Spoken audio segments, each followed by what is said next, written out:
Gulbenkian. É uma honra e um prazer eu estar aqui hoje presente, por várias razões, mas vou apontar as principais, que é para não tirar mais tempo e começar, digamos assim, a presidir esta mesa. A primeira é rever o meu velho amigo, professor Manuel Sérgio, pessoa que muito admiro, e que nos cruzámos, entre outras, em 3 áreas, 3 momentos. Primeiro, digamos assim, não sei se é o primeiro, se é o segundo, mas em 1989, quando foi criada a Faculdade de Motricidade Humana, que, como se recorda, eu era o membro do governo dessa época responsável pela administração pública, e o decreto-lei que foi aprovado teve que passar por mim, e eu confesso a minha ignorância quando falaram que o INEF passava-se a chamar Motricidade Humana. Eu tive que ir perceber qual era a alteração semântica. E o professor Manuel Sérgio era, de facto, o mestre e foi o idealizador desta mudança, que foi muitíssima importância para o ensino universitário, especialmente nessa área do conhecimento. Em segundo, por razões mais clubísticas, eu tive responsabilidades num clube de Lisboa, muito antigo, ali à Beira Tejo, e nessa altura também tive a oportunidade de aprender e saber das conversas com o professor Manuel Sérgio. Em terceiro, já eu era parlamentar e o professor Manuel Sérgio, contra as expectativas da altura, as sondagens sempre se enganavam, já não é uma questão recente, também foi eleito deputado com o Partido da Solidariedade Nacional e foi, de facto, uma lufada de ar fresco nos trabalhos parlamentares, porque levou ao debate parlamentar uma elevação temática em que o conhecimento foi associado a falar em áreas que muitas vezes os políticos tendem a esquecer, que são as pessoas que hoje se chamam os séniores e outras pessoas, grupos sociais que tendem a ser esquecidos. E o professor Manuel Sérgio, na altura o senhor deputado Manuel Sérgio, teve essa grande preocupação envolvendo novos conceitos filosóficos. Eu recordo-me também a maneira como puxava sempre as discussões sobre a pós-modernidade e sozinho, porque era o único deputado do partido, foi-se batendo e acabou por merecer o respeito de todos os outros colegas parlamentares. Portanto, há aqui é uma recordação, são recordações boas, quando nós chegamos assim a esta época da vida, ver outra vez o professor Manuel Sérgio sempre tão com tanta vitalidade e com tanta criatividade como ainda agora. Portanto, esta cerimónia foi muito, que é hoje e amanhã, decorre aqui e na sala do Senado, com um grande júbilo, que, ainda que, do ponto de vista institucional, aqui estou também a presidir esta mesa. Em segundo, esta edição já vai no seu número 8, é muito interessante, é uma edição arrojada, muito sempre bem apresentada, até do ponto de vista gráfico, aqui modéstia à parte, porque a impressão é feita na imprensa nacional, e é sempre com orgulho ver, eu tive nos várias intervenções, nos vários textos, as citações que são feitas de edições da imprensa nacional, sobre Pessoa, sobre Almada Negreiros, sobre Castro Mendes, aparecem lá edições da imprensa nacional. Isso só mostra também a importância que esta editora do Estado, que vai fazer 250 anos no próximo ano, tem na cultura, na divulgação da cultura, e até em áreas muito inovadoras, prestando aqui também homenagem ao diretor da Unidade de Publicações, que sei que esteve a presidir ao painel anterior, o Dr. Duarte Azinheira, que tem sido, de facto, o grande impulsionador de todo este rejuvenescimento da imprensa nacional. Portanto, são fatores, e depois ver outras pessoas com muito respeito aqui na mesa. E é a essas pessoas que eu passava já a palavra. Eu peço desculpa à doutora Anabela. Eu tenho aqui a ordem para não ótimo. perdermos Então, tempo. Agora fala exatamente o Dr. Duarte Azinheira. Então fala agora o doutor. Então, ainda bem que falei dele, Dr. Duarte Azinheira, faça favor. Bom, desde há pouco Bom, eu queria apenas dizer, 2 minutos, que este projeto da Letras com Vida, que nos foi apresentado pelo Claypool já há alguns anos, e esta é, creio, a terceira edição que fazemos em conjunto, enfim, é um projeto editorial para nós muito importante, porque enfim, a imprensa teve durante muito tempo, pelo menos teve durante muito tempo em encarnações com capas diversas, uma revista que começou por ser uma revista que tinha sobretudo a ver com as práticas tipográficas, que era a revista Prelo, mas que na sua última encarnação foi de alguma forma também uma revista literária. A Prelo terminou em 2007 ou 2008, nós hoje temos um blog literário chamado Prelo, mas não temos de facto nenhuma revista em papel. Nenhuma revista literária em papel, como é o caso da Letras com Vida.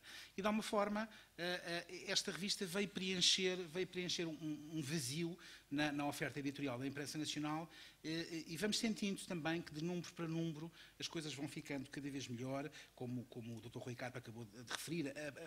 A própria questão do design da edição tem vindo a melhorar muito, e penso que durante o ano de 2018 nós vamos fazer um investimento maior ainda no sentido de tornar esta revista cada vez mais indispensável para o público português que gosta de livros e que de alguma forma vai acompanhando a atividade cultural do país e a atividade que se faz em língua portuguesa. E era só isso que eu queria dizer. Muito obrigado. Muito obrigado. E a professora Anabela Rita, agora falarão os 2 diretores, a professora Anabela Rita e o escritor Miguel Real.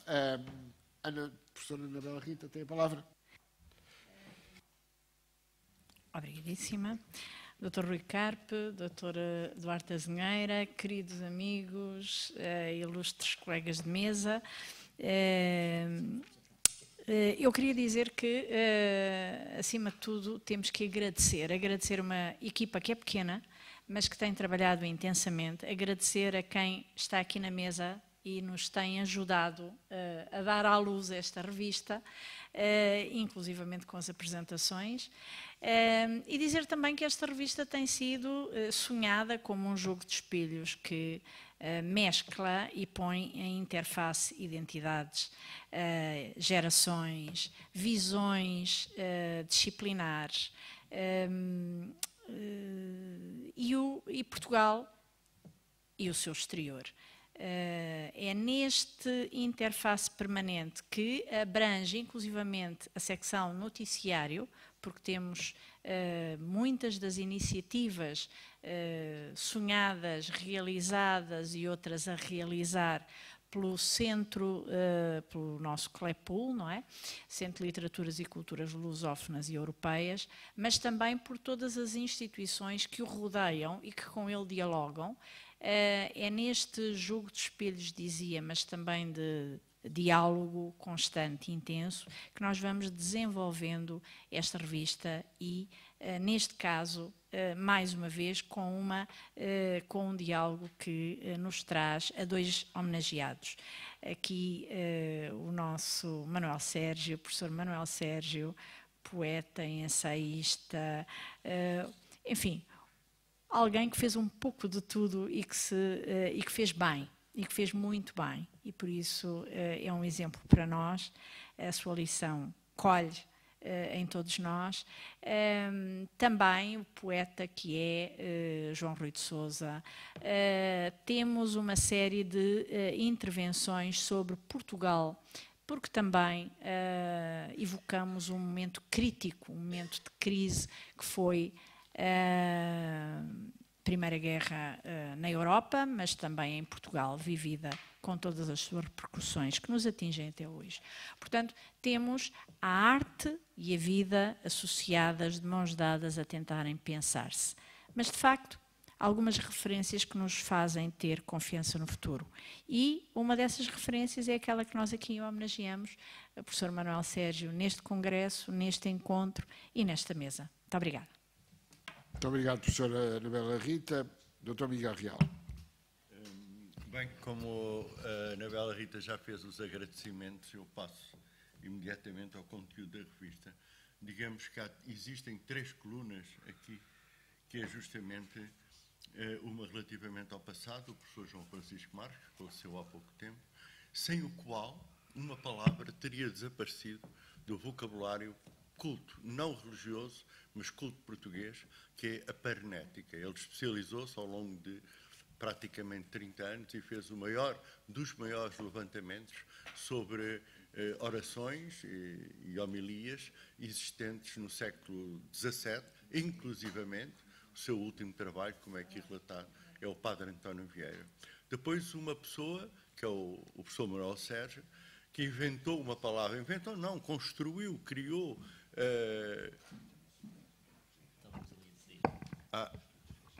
Mas está ligado, está ligado. Pronto, ok. Construiu uma palavra nova para designar uma realidade velha, que é a palavra metricidade, e já agora humana, é sobretudo humana. E substituiu, deixando para trás, quase no baú da história, digamos assim, a expressão educação física. Finalmente, para não falar dos outros, do Mário Cláudio, do Pepe Tela, não se pode falar de todos, o João Rui de Sousa, que é hoje, com o Albano Martins, bem, talvez com a Teresa Horta também, entre os mais velhos poetas portugueses, aquele em que mais vibra, de facto, de uma maneira um pouco austera, mas também um pouco romântica, mas sobretudo a poesia dele é fortemente austera, a poesia em Portugal. Destas 3 colunas se faz o número 8º da revista Letras com Vida. Obrigado. Muito obrigado, Luís. José Carlos Vasconcelos. Então, boa tarde. Eu não estou aqui para falar dos homenageados, embora o José Eduardo Franco me tivesse pedido para dizer alguma coisa a esse respeito, para falar no sentido formal, mas estou aqui com muito gosto para os homenagear e para dizer 2 ou 3 palavras como amigo de ambos. Mas não posso deixar de referir, e que é o lançamento desta revista, como profissional deste sector, dos raros em que sei alguma coisa, que de facto esta revista é boa, é interessante e é de boa leitura, isto é muito legível, porque tem uma excelente apresentação e, por sendo uma revista de qualidade e uma revista também universitária, tem é sedutora, é bonita, é bem feita e eu fico muito contente por ver a imprensa nacional Casa da Moeda, de que tenho hoje o prazer de ser colaborador ao nível do Conselho Editorial, a convite do Dr. Rui Carpe, de haver associada a esta revista. Porque é uma revista, de facto, muito bem feita, que se lê com gosto e, exceto aquelas revistas, de facto, científicas, de universidades, a minha concepção, e nisso tenho trabalhado dentro do possível, é que a literatura, a leitura, como as artes em geral, a função de quem publica sobre ela, jornais, revistas, é torná-la atrativa, é tentar que as pessoas gostem, é criar o gosto de, não é mostrar a grande inteligência e a superioridade intelectual de certas pessoas e que fazem com que quem lê dizer não percebo nada disto e ainda fica pior. A esse propósito eu costumo dizer que é incrível a televisão portuguesa durante muito tempo, agora tem uma outra coisa, mas não ter, por exemplo, um programa literário. Eu, aliás, fiz na televisão portuguesa o primeiro pós-25 de Abril, mas era uma coisa muito especial chamada Escrever a Lutar, com o meu querido amigo Fernando Assis Pacheco, mas também costumo dizer que é melhor não haver do que haver uns daqueles em que se ponham uns sábios muito sábios, mas que sabem tanto que não sabem dizer às outras pessoas o que sabem em termos de gostar, lhes ensinar a gostar, a amar as coisas. Então, é melhor não haver do que haver esse tipo de programas. Portanto, muitos parabéns à Anabela, ao Miguel Real, e também como amigo de ambos, e o Miguel Real, um colaborador insubstituível e ímpar do Jornal de Letras, aliás, o Dr. Guilherme de Oliveira Martins. Eu fico muito contente e este número que acabo de ver está à altura disso. Sendo salientar também, permita-se-me destacá-lo, para além do Manuel Sérgio e do João Marques, já lá irei, o relevo que é dado ao João Rui de Sousa, que é um excelente poeta, é uma pessoa que a poesia portuguesa me teve também como ensaísta e crítico, e que, aliás, durante longos anos teve uma coluna no JL, rotativa, e, portanto, eu fico muito contente que ele seja o poeta a quem nos é dedicado, porque isto anda-se muito atrás sempre de modas, e com as modas esquecem-se daqueles que de facto valem. Um meu querido amigo chamado José Gomes Ferreira, que todos conhecem, dizia duas coisas que eu cito muito. A primeira é: recuso-me a ter mais de 20 anos, o que eu vou tentando. Mas, por outro, dizia: a pior desgraça de um homem é começar-lhe a chamar jovem de espírito. Olha, a Maria Alzira Seixo está aqui, eu julguei que tinha desligado isto. Vamos olhar. Mas foi uma chamada literária. Foi uma chamada literária. Mas o Zé Gomes dizia sempre: depois de eu morrer, isto vai ser uma desgraça, nunca mais ninguém fala de mim. E infelizmente é um bocado assim. O João Rui de Sousa, felizmente, este telemóvel recusa-se a desligar-se. Eu peço muita desculpa que eu desligo sempre isto e julguei que estava desligado. Ou são os poderes ocultos da Maria Alzira Seixo que consegue, porque isto não se desliga. A Maria Alzira tem tal eletricidade que não consigo desligar o telemóvel. Bom, e, portanto, fico também muito contente por esta justiça feita ao João Rui. Sobre as duas personagens aqui homenageadas, a única coisa que posso dizer é muito simples e é do meu conhecimento das pessoas. O Manuel Sérgio é, além do cientista humano e homem da filosofia e de muitas outras que conhecem, para mim sempre foi, antes de mais, e no que o conheci, uma figura humana e um homem que tem do desporto uma visão absolutamente única. E para quem o desporto, inclusive o futebol, é também um ato de cultura e, como ele costuma dizer, quem só sabe de futebol não sabe nada de futebol. E felizmente para ele, entre os seus discípulos, hoje muito famosos, que ele nem gosta que se fala, porque não dizem que só, a propósito dele, só lhe falam do Mourinho e de Jesus, etc., conseguiu que alguns aprendessem isso, porque pelo menos o Mourinho, inclusive no JL, escrevendo sobre ele, o referiu a esse propósito. Bom, mas eu conheci o Manuel Sérgio, de facto, e ele se calhar nem se lembra disso, exatamente pelo tal clube à Beira-Tejo, pelo jornal O Belenenses, onde trabalhava um homem chamado também Arnaldo Pereira, onde eu julgo que publiquei uns poemas nos anos 60, segunda década, metade da década de 60.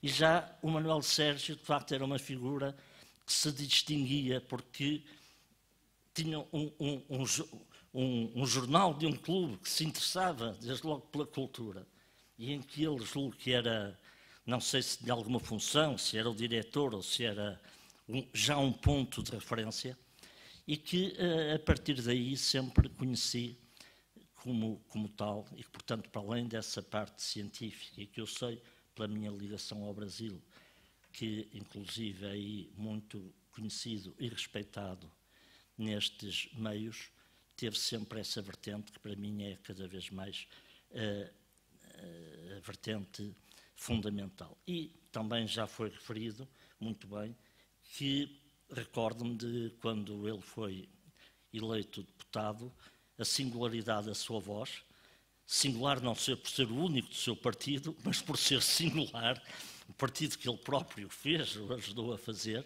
o que já é um grande ato de coragem e civismo, mas exatamente pela singularidade das suas intervenções e dessa qualidade e de trazer, como foi muito bem dito, temas que, em geral, infelizmente, não chegam ao chamado hemiciclo.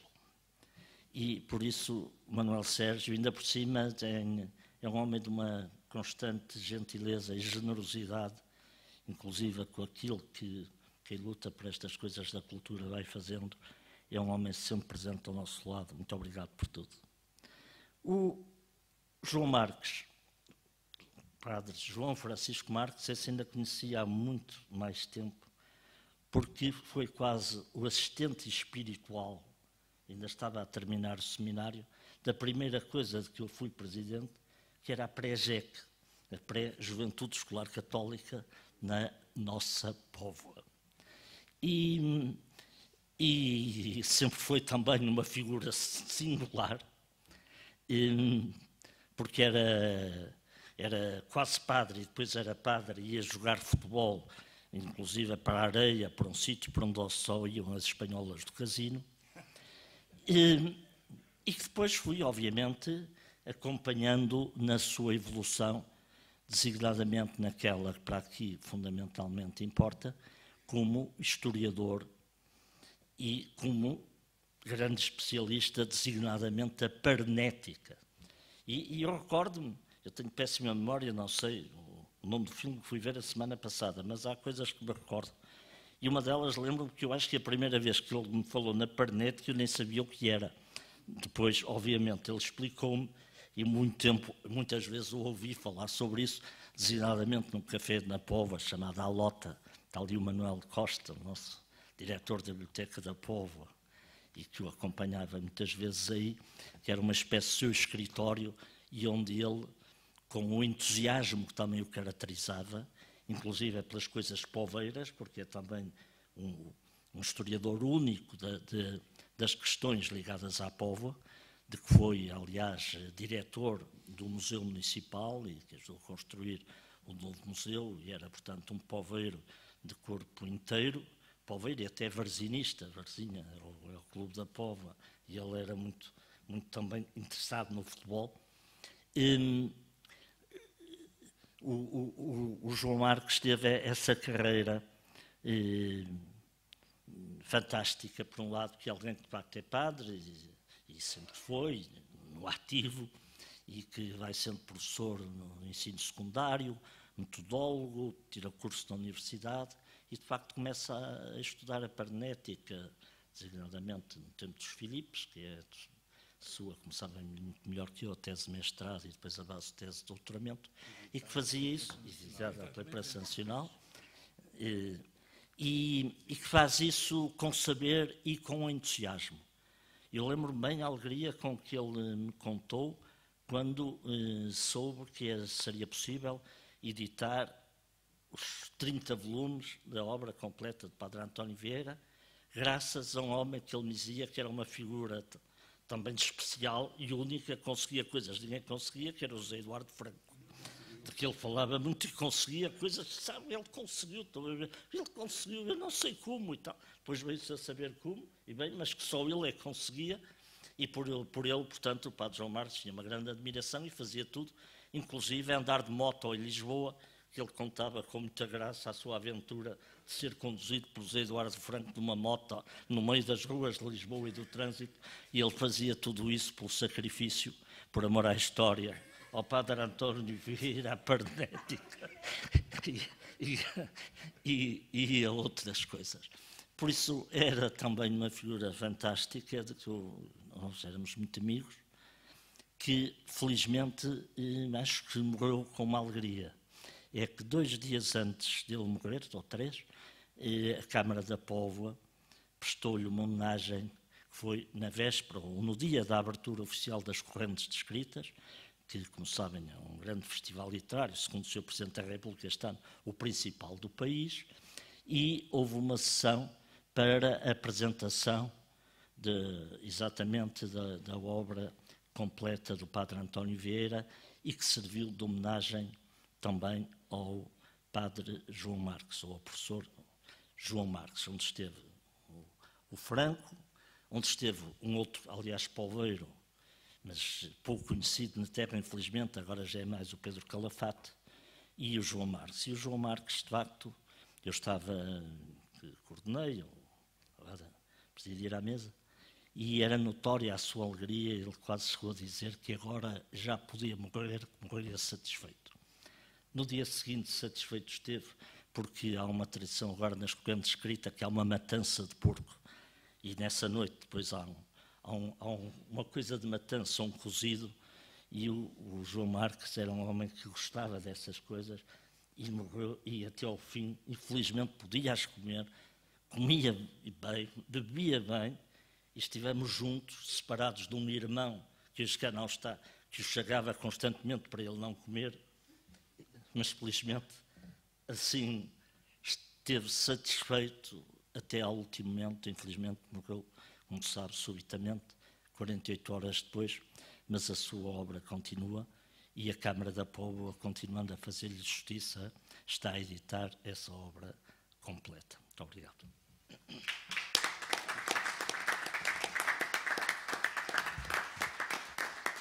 Professor Rui Vieira Neri. Muito obrigado, Sr. Administrador, Sr. Rui Carpe, caros colegas da mesa. Obviamente que cada número novo da Letras Convida é um momento importante, porque junta uma quantidade de forças positivas. Por um lado, o Claypool, que continua a cruzar conhecimento e campos de conhecimento e a fazer pontes entre a literatura, o ensaio, a história e a fazer uma rede, uma teia em que as coisas conversam umas com as outras e ajudam a ter uma compreensão mais completa da cultura portuguesa. A imprensa nacional, que continua uma obra notável de edição